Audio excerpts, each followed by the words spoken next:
আসসালামু আলাইকুম রহমতুল্লাহি ওবরাকাতুহু। নাহমাদুহু ওয়া নুসাল্লি আলা রাসূলিহিল কারীম। আল্লাহ তাবারক তাআলার অনেক দয়া এবং মেহরবানিতে আমরা তাঁর প্রিয় নবী হযরত মুহাম্মদ মুস্তাফা সাল্লাল্লাহু আলাইহি ওয়াসাল্লামের বিভিন্ন খুতবাকে নিয়ে আমাদের অনুষ্ঠান। আজকের এই পর্বে আমরা রসুল করিম সাল্লাল্লাহু আলাইহি ওয়াসাল্লামের কয়েকটি খুতবা নিয়ে আলোচনা করব। আল্লাহ তাআলার এটা অনেক বড় দয়া আমাদের উপর যে তিনি তাঁর সবচেয়ে প্রিয় মানুষ, গোটা সৃষ্টিকুলের সবচাইতে প্রিয় মানুষ, সৃষ্টিকুলের সবচাইতে উন্নত চরিত্রের মানুষটি যে কথাগুলো তাঁর 23 বছরের নবুয়তের জীবনে বিভিন্ন পর্যায়ে জুমার খুতবাতে অথবা কোনো মজলিসে, মিটিংয়ে, কোনো অনুষ্ঠানে যে কথাগুলো তিনি বলেছেন বক্তৃতা আকারে, ভাষণ আকারে, খুতবা আকারে, সেই কথাগুলো নিয়েই আমাদের এই আয়োজন রসুল করিম সাল্লাল্লাহু আলাইহি ওয়াসাল্লামের খুতবা। আজ আমরা যেই দুটি অথবা তিনটি খুতবা নিয়ে এই পর্বে আলোচনা করতে চাই, সেই খুতবাগুলো হচ্ছে মানব জীবনের অত্যন্ত গুরুত্বপূর্ণ একটি বিষয়, যেটা রসুল করিম সাল্লাল্লাহু আলাইহি ওয়াসাল্লাম তাঁর জীবনের অসংখ্য খুতবা এই বিষয়টা নিয়ে আলোচনা করেছেন। তাঁর জীবনের এই অসংখ্য মূল্যবান খুতবাগুলো থেকে আমরা মাত্র কয়েকটি খুতবা এখানে পেশ করতে চাই বিষয়টি নিয়ে। এই বিষয়টি হচ্ছে, এই বিষয়টাকে আরবিতে বলে কাবায়ের, আমরা বাংলায় বলি কবিরা গুনাহ। কবিরা গুনাহ হচ্ছে এমন একটি মৌলিক মানবীয় চরিত্রের দিক, যেই দিক থেকে মানুষের জীবনের বড় বড় গুনাহগুলোকে এক জায়গায় করে আল্লাহর নবী আমাদেরকে দেখিয়ে দিয়েছেন যে এই গুণগুলো থেকে মানুষকে বেঁচে থাকতে হবে নিজের সফলতার জন্যে, দুনিয়াতে ভালো মানুষ হওয়ার জন্যে, এবং পরকালে মানুষের স্ফীত যে লক্ষ্য, মানুষের জীবনের চূড়ান্ত লক্ষ্যটা কী। প্রত্যেকটা মানুষের জীবনে একটা চূড়ান্ত লক্ষ্য আছে। আল্লাহ তাবারক তাআলা আমাদের জীবনের জন্য একটা চূড়ান্ত লক্ষ্য নির্ধারণ করে দিয়েছেন। আল্লাহ তাআলা বলেছেন যে সেই চূড়ান্ত লক্ষ্যটা হচ্ছে এই দুনিয়ার বাইরে যে জীবনটা, আমাদের একটা সুনির্দিষ্ট কয়েকটি বছরের, কয়েক দশক এই জীবনের পরে যে স্থায়ী জীবনটা আমাদের আসবে, ওই জীবনের সফলতাটাই হচ্ছে একজন মুসলমানের এবং বলতে গেলে একজন মানুষের সবচেয়ে বড় উদ্দেশ্য এবং সবচেয়ে বড় লক্ষ্য। ওই লক্ষ্যের পথে যে জিনিসগুলো তাকে বাধা দেয়, যে কাজগুলো করলে মানুষের পক্ষে সেই চূড়ান্ত সফলতায় পৌঁছা সম্ভব হয় না, সেই জিনিসগুলোকেই কোরআন কারীমের ভাষায়, রসুল করিম সাল্লাল্লাহু আলাইহি ওয়াসাল্লামের ভাষায় আমরা বলি গুনাহ। গুনাহ শব্দটার জন্য আরবিতে বিভিন্ন শব্দ আল্লাহ তাআলা ব্যবহার করেছেন। এক জায়গায় বলেছেন ইসম, আলিফ সা মিম, আবার কখনো আলিফ সিন মিম দিয়ে আমরা যেন কথাটা উচ্চারণ না করি। আলিফ সিন মিম দিয়ে যেই ইসম, সেটা হচ্ছে নাম, আর আলিফ সা মিম হচ্ছে ইসম, এটার বাংলা অর্থ হচ্ছে গুনাহ। এর জন্য কোরআনুল কারীমে আরও বিভিন্ন শব্দ বিভিন্ন জায়গায় ব্যবহার করা হয়েছে। আরেক জায়গায় ব্যবহার করা হয়েছে একটা শব্দ মুনকার, আবার আরেক জায়গায় ব্যবহার করা হয়েছে জানব। আরবিতে জাম্বুন মানে হচ্ছে গুনাহ, খাতাউন মানে হচ্ছে গুনাহ, জরমুন মানে হচ্ছে গুনাহ, জুলমুন মানে হচ্ছে গুনাহ। এই সবগুলো বিভিন্ন পরিভাষা বিভিন্ন জায়গায় যারা কোরআন সম্পর্কে ব্যাপক পড়াশোনা করতে চান, যারা কোরআনকে বুঝতে চান এবং যারা নিজেরা কোরআন থেকে নিজের জীবনের লক্ষ্য উদ্দেশ্যটা বেছে নিতে চান, তাদের জন্য আমার বিনয়ের সাথে অনুরোধ সবাইকে যে আমরা সবাই যেন নিজে নিজে কোরআন বোঝার চেষ্টা করি, কোরআনের ভাষা জানার চেষ্টা করি। এই বরড ল্যাঙ্গুয়েজ দিয়ে, এই হাওলাত করা ভাষা দিয়ে হতে পারে আমি কিছুক্ষণের জন্য কোরআনের কোনো আয়াত হয়তোবা সামান্য কিছু অনুধাবন করতে পারব, বুঝতে পারবো, কিন্তু কোরআনুল কারীমের মূল স্পিরিট এবং রসুল করিম সাল্লাল্লাহু আলাইহি ওয়াসাল্লাম হাদিসের মূল যে স্পিরিট, যে মূল যে বক্তব্যটা, এটা বুঝতে হলে আমাদেরকে সবাইকেই অত্যন্ত নির্দ্বিধায় এটা বুঝতে হবে যে এই কিতাব এবং এই কোরআনের ভাষাটাকে আমাদের শিখতে হবে। সে যাই হোক, সেটা ইনশাআল্লাহ আমরা অবশ্যই চেষ্টা করব কোরআনের ভাষা শেখার জন্য। আজকে আমি যেই হাদিসটি আপনাদের সামনে, যে রাসূল সাল্লাল্লাহু আলাইহি ওয়াসাল্লামের যে খুতবাটি পেশ করতে চাই, এই খুতবাটি আমাদের সামনে পেশ করেছেন রাসূল করিম সাল্লাল্লাহু আলাইহি ওয়াসাল্লামের একজন বড় সাহাবী। এটা বিদায় হজের ভাষণের একটা অংশ ছিল, সেজন্যে এটাকে বিদায় হজের ভাষণের কিছু একটা অংশ মনে করা হয়। আমি আগে এই খুতবাটি আপনাদের সামনে পড়ে শোনাচ্ছি, তারপরে তার কিছু উপরে আমরা প্রথম তার অনুবাদটা শুনব, এরপরে তার যথাযথ ব্যাখ্যার দিকে আল্লাহ তাআলা চাইলে আমরা যাব। বিসমিল্লাহির রহমানির রহিম। প্রিয় নবী বলছেন, ইন্না আউলিয়া আল্লাহ আল মুসাল্লুন ওয়া মান ইউকিমুস সালাত আল খামস আল্লাতী কাতাবাহুন্না আলাইহি ওয়া ইয়াসুমু রমাদান ওয়া ইয়াহতাসিবু সাওমাহু ওয়া ইউতি যাকাতা মুহতাসিবান তাইয়িবাতান বিহা নাফসাহু ওয়া ইয়াজতানিবুল কাবাইর আল্লাতী নাহাল্লাহ। আল্লাহ তাআলা বলছেন, অবশ্যই নামাজিরা হচ্ছেন আল্লাহর ওলি। রাসূল করিম সাল্লাল্লাহু আলাইহি ওয়াসাল্লাম বলছেন যে অবশ্যই নামাজিরা হচ্ছে আল্লাহর ওলি, আল্লাহর বন্ধু। যে ব্যক্তি 5 ওয়াক্ত নামাজ যা আল্লাহ তাআলা ফরজ করেছেন তা যথানিয়মে যথাসময়ে গুরুত্বের সাথে আদায় করবে এবং রমজানের মাসে রোজা রাখবে, তার এই রোজাকে এবং সে পুণ্যের কারণ এবং সওয়াবের কারণ মনে করে এই কাজটা সে করবে, পুরস্কার পাওয়ার আশায় করবে। এবং যখন সে এই কাজটা করে তখন আল্লাহ তাআলা বলছেন যে আল্লাহ তাআলা তাকে এর বিনিময় দেবেন। তবে এর সাথে পরবর্তী বক্তব্য যেটা আল্লাহ তাআলা রাসূল করিম সাল্লাল্লাহু আলাইহি ওয়াসাল্লাম বলছেন যে তার বড় শর্ত হচ্ছে ওয়াজতানিবুল কাবাইর আল্লাতী নাহাল্লাহ, তাকে বড় বড় গুনাহগুলো থেকে বেঁচে থাকতে হবে, যে কাজগুলো আল্লাহ তাআলা তাকে বেঁচে থাকতে বলেছেন। এখানে একটা কথা আমার মনে হয় আমাদেরকে একটু বোঝা দরকার, সেটা হচ্ছে যে মানুষের জীবনের দুটো দিক থাকে, একটা ইতিবাচক দিক আর একটা নেতিবাচক দিক। ইতিবাচক দিকটা হচ্ছে, পজিটিভ দিকটা হচ্ছে আল্লাহ তাআলা আমাকে নামাজ পড়তে বলেছেন, আল্লাহ তাআলা আমাকে সত্য কথা বলতে বলেছেন, আল্লাহ তাআলা আমাকে রোজা রাখতে বলেছেন, যাকাত দিতে বলেছেন। এটা হচ্ছে আমার জীবনের পজিটিভ দিক। আল্লাহ তাআলা যে কাজগুলো আমাকে করতে বলেছেন, তার সাথে সাথে আল্লাহ তাবারক তাআলা আমাকে অনেকগুলো কাজ না করতে বলেছেন, অর্থাৎ যে কাজগুলো তিনি আমাকে করতে নিষেধ করেছেন, সেই কাজগুলো হচ্ছে জীবনের নেগেটিভ দিক। আমরা যদি শুধু ভালো কাজ যেগুলো আল্লাহ তাআলা বলেছেন সেগুলোই করতে থাকি, আর যেগুলো আল্লাহ তাআলা নিষেধ করেছেন সেগুলোর দিকে তোয়াক্কা না করি, তাহলে আমরা কিন্তু কোনো দিনই অভিষ্ট লক্ষ্যে পৌঁছতে পারবো না। মানুষের জীবনের চূড়ান্ত লক্ষ্যে পৌঁছতে হলে যেমনি তাকে এই ইতিবাচক দিকগুলো মেনে চলতে হবে, তেমনি নেতিবাচক যে জিনিসগুলো আল্লাহ তাআলা যে নেগেটিভ জিনিসগুলো থেকে তাকে বেঁচে থাকতে বলেছেন সেগুলো থেকেও আমাদেরকে বেঁচে থাকতে হবে। এই কারণেই কোরআনুল কারীমে আল্লাহ তাআলা যতগুলো হালালের আয়াত নাজিল করেছেন, ঠিক সেই পরিমাণ হারামের আয়াতও নাজিল করেছেন। আল্লাহ তাআলা যে পরিমাণ আমাদেরকে আদেশ দিয়েছেন, ঠিক সেই পরিমাণ তিনি আমাদেরকে নিষেধের কথাও বলেছেন। সুতরাং প্রত্যেকটা মানুষকেই তার জীবনের এই চূড়ান্ত লক্ষ্যে পৌঁছতে হলে তাকে তার জীবনের প্রথমে এই কথাটা বুঝতে হবে যে আমরা আল্লাহ তাআলার আদেশ যেমন মেনে চলব, আল্লাহ তাআলার নিষেধ থেকেও আমরা তেমনি নিজেদেরকে দূরে রাখার চেষ্টা করব। যেমনি আমি একটু আগে বলেছি যে যদি মানুষ শুধু আল্লাহ তাআলা যা বলেছেন তাই করে আর আল্লাহ তাআলা যেগুলো নিষেধ করেছেন সেগুলোর উপরে কোনো গুরুত্ব না দেয়, তাহলে মানুষের জীবনে কোনো সফলতা আসবে না।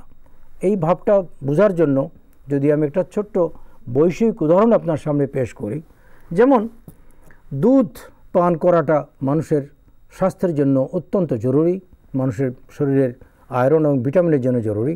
এই জন্যেই স্বাস্থ্য বিজ্ঞানের দৃষ্টিতে প্রতিটি মানুষের দুধ পান করা দরকার।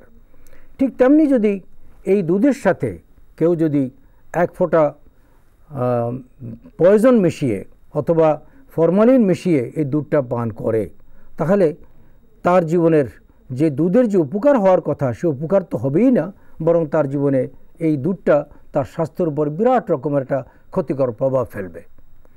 এক্ষেত্রে আল্লাহ তাআলা তাকে যে নিষেধটা করেছিলেন যে তিনি তাকে দুধ পান করতে বলেছেন, কিন্তু দুধের সাথে কোনো ক্ষতিকর জিনিস থেকে তাকে দূরে থাকতে বলেছেন, যেটা সে করেনি বলেই এই জিনিসটার ক্ষতিকর প্রভাব তার জীবনে মারাত্মকভাবে পড়লো, যার কারণে এটা হয়তো তাকে দুরারোগ্য ব্যাধিতে পৌঁছে দিতে পারে। হয়তোবা কেউ বলবেন যে না, দুধ তো আমি পান করেছি, কিন্তু দুধের পান করার সাথে যে নেগেটিভ যে জিনিসটা স্বাস্থ্যবিজ্ঞান আমাকে নিষেধ করেছে, সেই জিনিসটা যেহেতু আমি শুনি নাই, সুতরাং আমার জীবনে এই দুধের যে কল্যাণটা হওয়ার কথা সেটা হবে না। এটাই হচ্ছে দ্বীনের একটা বড় সত্য কথা, যে আমাদেরকে আল্লাহ তাবারক তাআলার আদেশগুলো যেমনি শুনতে হবে, তেমনি আল্লাহ তাআলার নিষেধগুলো থেকেও আমাদেরকে দূরে থাকতে হবে। আমি যে কথা শুরুতে বলেছিলাম যে কোরআনুল কারীমে আল্লাহ তাআলা গুনাহ সম্পর্কে যে শব্দটা বলেছেন, এটা অত্যন্ত অর্থবহ একটা শব্দ। আপনারা কোরআনে কারীমে দেখবেন আল্লাহ তাআলা গুনাহকে বলেছেন মুনকার, আর নেক কাজকে বলেছেন মারুফ। এটা অনেকের কাছে এটা প্রশ্ন যে আল্লাহ তাআলা গুনাহকে মুনকার বললেন কেন? আরবিতে মুনকার শব্দের অর্থ হচ্ছে যে জিনিসটা which is unknown to the nature, যে জিনিসটা আমার প্রকৃতির কাছে অজানা, আমার প্রকৃতির কাছে যেটা আনকনভার্টেবল, যেটা কনভার্টেবল নয়। এবং আরেকটা অর্থ হচ্ছে যে which was denied by nature, যেটা মানুষের নেচার ডিনাই করে, যেটা মানুষের নেচারের কাছে অপরিচিত, সেই জিনিসটাকে আল্লাহ তাআলা বলছেন গুনাহ।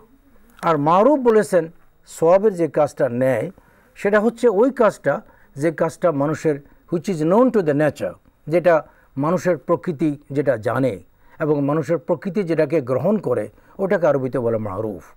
কোরআনুল কারীমে অসংখ্য জায়গা আপনি দেখবেন আল্লাহ তাআলা বলছেন যে ইয়ামুরুনা বিল মারুফ ওয়া ইয়ানহাউনা আনিল মুনকার। মুমিনদের চরিত্র হচ্ছে যে তারা ভালো কাজের আদেশ দেবে এবং মন্দ কাজ থেকে মানুষকে দূরে রাখবে। এখন যেই মন্দ কাজটা, এমন কিছু মন্দ কাজ, যেমন ধরুন মানুষ একটা খারাপ কাজ করে, মিথ্যা কথা বলে, এই মিথ্যা কথা বলার ফলে মানুষের ব্যক্তি জীবনের যে বিরাট ক্ষতি হয়, মানুষ অন্যের বদনাম করে, গীবত করে, চগলখড়ি করে, এইসব কাজের যেই বড় ভয়াবহ পরিণাম তার নিজের জীবনে, অন্যের জীবনে, সমাজ জীবনে দেখা দেয়, এগুলো এত মারাত্মক যেগুলোর কারণে পুরো পারিবারিক ব্যবস্থা, পুরো সমাজ ব্যবস্থার মধ্যে একটা বিরাট ধস নেমে আসে। এই জিনিসগুলো ন্যাচারের বিরোধী, আর ন্যাচারের বিরোধী হওয়ার কারণেই আল্লাহ তাআলা অত্যন্ত চমৎকারভাবে নেক এবং বদের দুটো নাম দিয়েছেন, মারুফ এবং মুনকার। মারুফ হচ্ছে ওই জিনিসটা যেটা নেচারের কাছে পরিচিত এবং নেচার যেটাকে গ্রহণ করে। মুনকার হচ্ছে ওই কাজটা যেটা আমার নেচার যেটা অপরিচিত নেচারের কাছে এবং যেটা নেচার অস্বীকার করে, গ্রহণ করতে চায় না, সে কাজটা হচ্ছে মুনকার। এবার আমি মূল খুতবা যেটা শুরু করেছিলাম সে খুতবার মূল আলোচনার দিকে আসি। ওয়াজতানিবুল কাবায়রাল্লাতী নাহাল্লাহ, রাসূল করিম সাল্লাল্লাহু আলাইহি সাল্লাম বলছেন যে ওই ব্যক্তি সফলতার জন্য শুধু 5 বেলা নামাজ পড়বে এবং রোজা রাখবে আর যাকাত দেবে, এটা যেমনি জরুরি, তেমনি জরুরি হচ্ছে তাকে আল্লাহ তাআলার নিষেধ করা বড় বড় গুনাহগুলো থেকে দূরে থাকতে হবে। সে বড় বড় গুনাহগুলো কি? এখানে আল্লাহ তাআলা তাঁর প্রিয় নবীর ভাষায় এগুলো আমাদের সামনে এক এক করে পেশ করছেন। প্রথমে ওই ব্যক্তি ফাকালা রাজুলুন মিনা সাহাবিহি ইয়া রাসূলুল্লাহ ও কামিল কাবায়ের, একজন সাহাবী রাসূল করিম সাল্লাম জিজ্ঞাসা করলেন, ইয়া রাসূলুল্লাহ, কাবায়ের কবিরা গুনাহ কয়টি? ক্বালা তাসউন, রাসূল করিম সাল্লাল্লাহু আলাইহি সাল্লাম বললেন কবিরা গুনাহ হচ্ছে 9টি। প্রথম হচ্ছে আযমুহুন্না আল ইশরাক বিল্লাহ, কঠিন সবচেয়ে বড় কবিরা গুনাহ হচ্ছে আল্লাহ তাআলার সাথে কোনো কাউকে শিরক করা। ওয়া কাতলিল মুমিনি বিগাইরি হক, দ্বিতীয় হচ্ছে কোনো মানুষকে, একজন মুমিন মুসলমানকে অন্যায়ভাবে হত্যা করা। ওয়াল ফিরার মিনাজ জাহাফ, এরপরে হচ্ছে যুদ্ধের ময়দান থেকে, জিহাদের ময়দান থেকে কোনো ব্যক্তির পলায়ন করা। ও কাজফুল মুহসানাত, এবং একজন সতী সাদী নারীর উপরে অপবাদ দেওয়া, তার চরিত্র নিয়ে মিথ্যা কথার সমাজে রটনা করা, যেটা আসলে সত্য নয়। এরপরে হচ্ছে ওয়াসসাহের, জাদু টোনা করা, ও আকল মাল আল ইয়াতিম, এবং এতিমের সম্পদ বক্ষণ করা, ও আকল রিবা, এবং সুদ খাওয়া, ও উকুকুল ওয়ালিদাইনিল মুসলিমিন মুসলিমাইনে, এটা হচ্ছে যে একজন মুসলমান পিতামাতার অবাধ্য হওয়া। মুসলমান পিতামাতার অবাধ্য হওয়াটা এটাও একটা কবিরা গুনাহ। শেষ হচ্ছে ওয়া ইস্তিহলালিল বাইতুল হারাম কিবলাতাকুম আহইয়া ওয়া আমওয়াতা, খানায়ে কাবা, আমাদের যে আদি কেবলা, মুসলিম মিল্লাতের যে কেবলা, এই কেবলারকে অপমান করা, এর যথাযথ সম্মান না দেখানো। এই 9টি কবিরা গুনাহ রাসূল করিম সাল্লাল্লাহু আলাইহি সাল্লাম তাঁর হাদিসে আমাদের সামনে এক এক করে বলেছেন। এরপরে তিনি বলছেন যে লা ইয়ামুতু রাজুলুন লাম ইয়ারমাল হাউলাইল কাবায়ের ওয়া ইউকিমাস সালাত ওয়া ইউতিজ যাকাত ইল্লা রাফাকা মুহাম্মাদান সাল্লাল্লাহু আলাইহি ওয়াসাল্লাম ফি জান্নাতিন আবওয়াবুহা মাসারিউজ যাহাব। আল্লাহ রাসূল বলছেন, শোনো, যে ব্যক্তি এসব কবিরা গুনাহ করবে না এবং নামাজ কায়েম করবে, যাকাত দেবে, সে মারা গেলে জান্নাতীদের দলভুক্ত হয়ে মুহাম্মদের সাথী হবে। ইল্লা রাফাকা মুহাম্মাদান সাল্লাল্লাহু আলাইহি ওয়াসাল্লাম, যার দরজাসমূহ হবে স্বর্ণ নির্মিত। যে বেহেশতের দরজাগুলো সোনার নির্মাণ দ্বারা যে দরজাগুলো সজ্জিত করবে, সেখানে সে রাসূল করিম সাল্লাল্লাহু আলাইহি ওয়াসাল্লামের সাথী হবে। এই হাদিসটি আমাদের সামনে পেশ করেছেন তাবরানী। তার হাদিসের গ্রন্থ হচ্ছে ফিল কবির, মানে কবির নামক হাদিসের বিখ্যাত গ্রন্থে এই হাদিসটি রাসূল করিম সাল্লাল্লাহু আলাইহি ওয়াসাল্লামের এই খুতবাটি আমরা শুনলাম। এখন প্রশ্ন হচ্ছে, রাসূল করিম সাল্লাল্লাহু আলাইহি ওয়াসাল্লামের এই খুতবাটি আমরা শোনার পর যেটা আমাদের মনে যে জিনিসগুলো আসছে, যে কবিরা গুনাহটা একটা 9 নম্বর বিশিষ্ট, শিরোনাম বিশিষ্ট একটি তালিকা রাসূল করিম সাল্লাল্লাহু আলাইহি ওয়াসাল্লাম খুতবা আমাদের সামনে পেশ করেছেন। কিন্তু আমাদের আরও বিভিন্ন জায়গায়, বিশেষ করে কোরআনুল কারীমের আরও বিভিন্ন আয়াতে এই ধরনের কবিরা গুনাহর আরও কিছু কিছু বিবরণ আমরা পাই। রাসূল করিম সাল্লাল্লাহু আলাইহি ওয়াসাল্লামের এই খুতবাতে যে বিবরণটা আমরা পেলাম, সেই বিবরণটা আমরা শুধু এখানে পেশ করলাম। এর আরও অন্যান্য খুতবাতে আরও কিছু বিবরণ সেগুলো আছে, ইনশাআল্লাহ আমরা সেগুলো যথাসময় সেগুলো নিয়ে আমরা ইনশাআল্লাহ কথা বলবো। কোরআনুল কারীমের একটি বিখ্যাত আয়াত, যেটা সূরা আন-নিসার 31 নম্বর আয়াত, এই আয়াতটি আমাদের যাদের সামনে আছে, আমরা এই প্রসঙ্গে এই আয়াতটি একবার একটু তেলাওয়াত করি। ইনশাআল্লাহ আমরা কিছু দিক নির্দেশনা এখানে আমরা পাব। আল্লাহ তাআলা বলছেন, এটা সূরা আন-নিসার 31 নম্বর আয়াত, ইন তাজতানিবু কাবাইরা মা তুনহাউনা আনহু নুকাফির আনকুম সাইয়্যাতিকুম ওয়া নুদখিলকুম মুদখালান কারীমা।